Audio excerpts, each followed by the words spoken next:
Hello everyone! Viewers often send me all sorts of packages, but I usually show them rarely.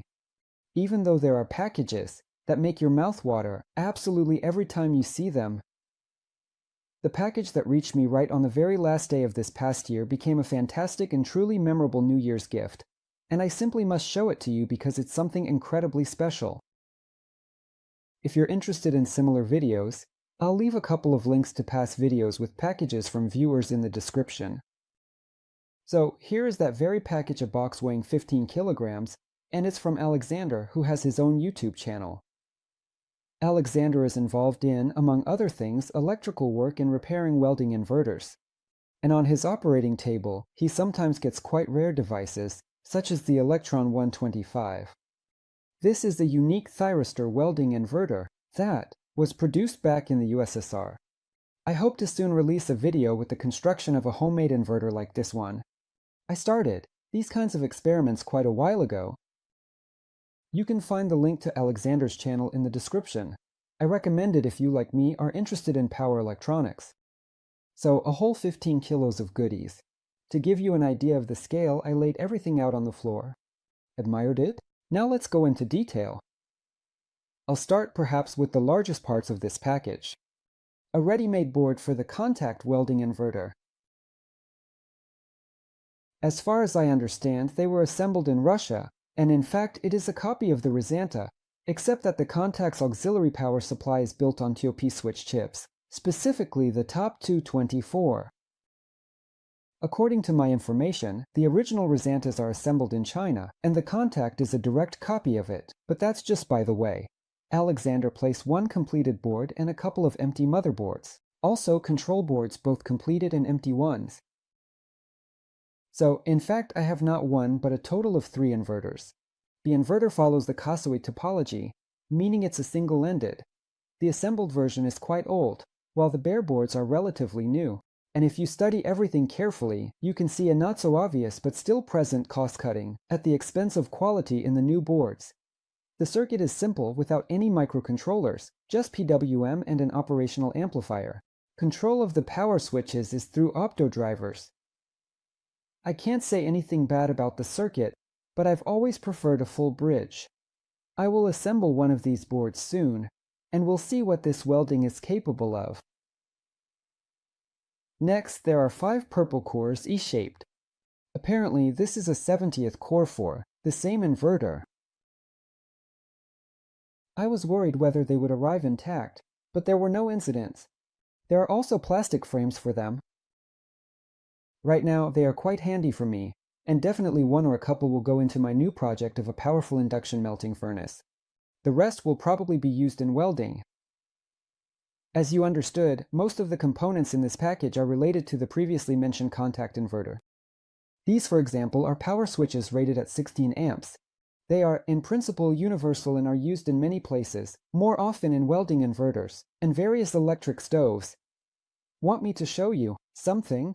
These are brand new IGBT transistors 30 and 60, rated at 30 amps, 600 volts, in a quantity of a whole bag. Alexander mentioned that they might not be original, but I randomly broke a couple, and the crystal seems to be quite like the original. As for the other characteristics, they seem to be fine as well. In any case, even if they aren't completely original, they are definitely a good replica. These switches can be used in almost any welding inverter. And overall, this line is probably the most popular in modern welding inverters. Sturdy cooling radiators, a total of 3. A pair for the inverter's power transistors and a third for the output rectifier. And these are ISTT 6003 diodes, some of my favorites. The quantity also a whole bag. These are dual fast recovery diodes rated at 300 volts, 60 amps with a common cathode, an excellent solution for welding inverters and other power supplies. I often work with both original and non-original diodes of this type, and visually this doesn't quite look like the original. But here's a 100% original. The differences are already visible from the markings. This is what the diode crystal from the package looks like. Of course, I didn't want to break the original, but science demands sacrifices. Now we can compare the sizes of the crystals. And I think that says it all.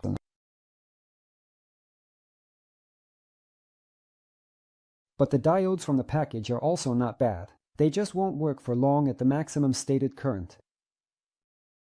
These diodes were used in contact welding inverters, and considering that the rectifier of such an inverter has slots for 7 of these diodes, I think that even with non-original diodes, the inverter will work fine.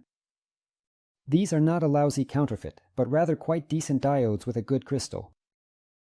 Next are the RHRP 1560 diodes. These are single ultrafast diodes with a current of 15 amps and a reverse voltage of 600 volts. In fact, they are an analog of the MUR 1560. There are 130 of them. I will use them everywhere I can.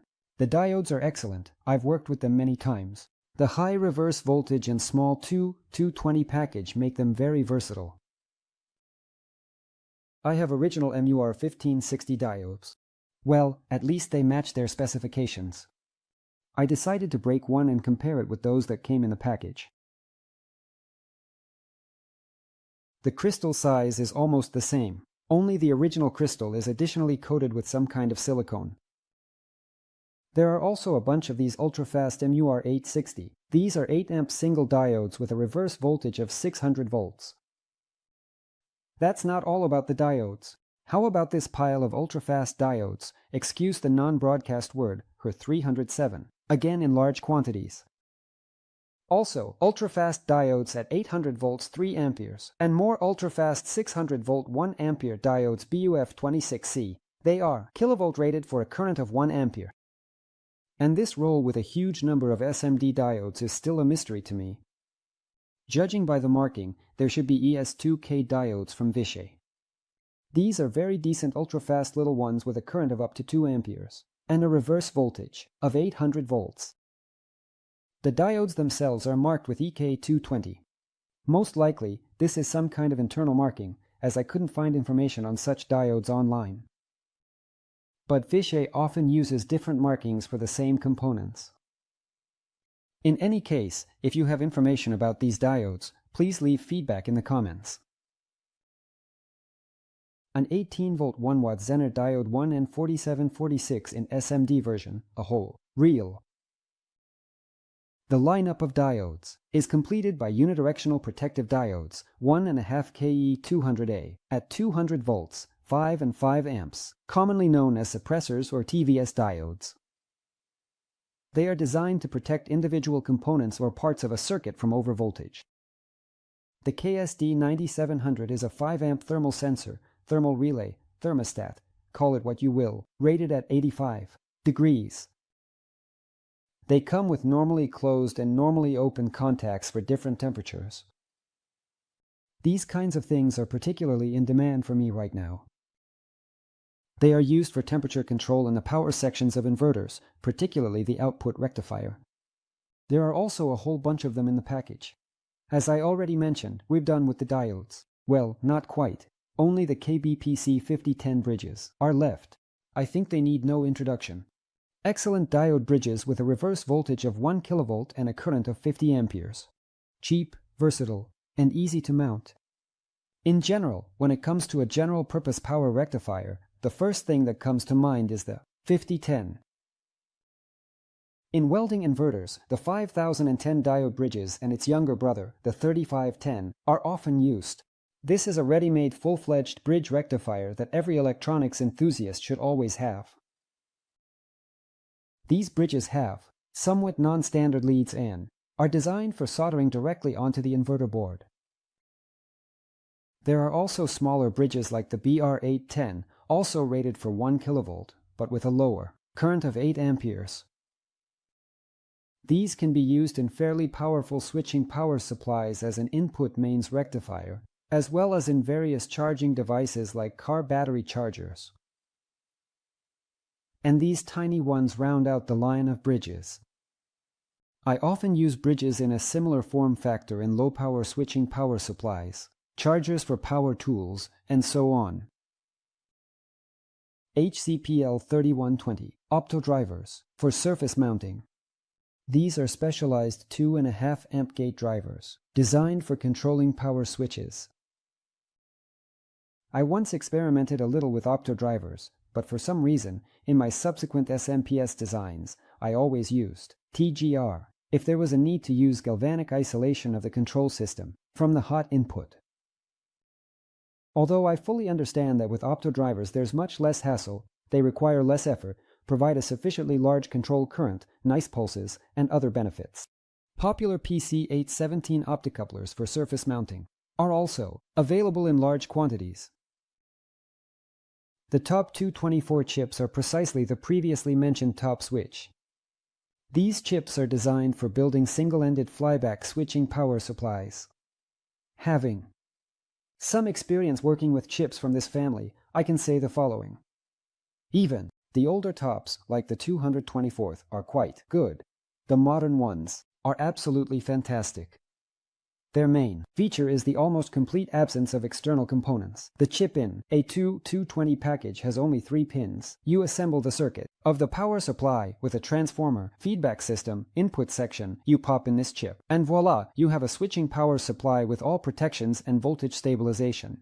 Specifically, the 224th will provide up to 75 watts of power depending on the cooling conditions. The most powerful in this line is the 227th, up to 150 watts, and I have a whole bunch of them. I've collected various chargers with current and voltage stabilization based on them. No complaints about their performance. In general, there are top models with much higher power. I believe that these kinds of chips have a future. They will greatly simplify the circuits of switching power supplies. In this box, we have a bunch of high-voltage electrolytic capacitors rated at 400 volts and 470 microfarads. I think there's no need to explain why they are needed. Input electrolytics are an integral part of any switching power supply. I tested these capacitors. The performance is excellent, the capacitance is within tolerance, the leakage is small, and most importantly, they have quite low internal resistance. There are various surface mount capacitors. I've seen such large ones a couple of times in my life. There were a lot of capacitors in this form in the package, with different capacitance and voltage ratings. 50 volts. Like most other components from this package, they are also completely new, unsoldered. Power relays rated for 30-40 amps with a 12-volt coil. This is a classic relay often used in welding inverters in soft start systems.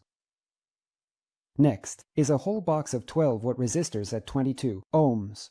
In welding, these can be used, again, in a soft start circuit to limit the initial charging current of capacitive input capacitors, as well as in snubber circuits to suppress spikes from the power transformer and protect electronic components. Adjustable multi-turn resistors at 50 kiloohms, also a whole bunch. Trimmers, especially multi-turn ones, are never superfluous. I actively use them in my projects. This is far from everything. There was a lot more in the package, various contacts, holders for lithium coin cells, miniature buttons, and so on. Initially, I wanted to create a list with the names of the components and their quantities, but then I gave up on all that because there's really a lot of everything, and I didn't want to spend time on it. What can I say in conclusion? Naturally, the contents of the package aren't the main thing. Alexander provided tremendous help in developing the channel because in our area there are no radio stores. The nearest one is 150 kilometers away, and the prices for power components aren't exactly reasonable, and the local traders mostly sell knockoffs at the price of much higher than the original. Buying something from them is like a lottery. I've postponed a bunch of projects due to the lack of components, but now I can calmly continue experimenting without fear of burning out expensive IGBTs. I now have a whole bag of them. A huge thanks to Alexander for such a gift. And I hope you enjoyed watching this video. With that, the video comes to an end. You'll find more useful information in the description. Well, that's all for today. With you, as always, was Kazyanov K. Until next time, bye.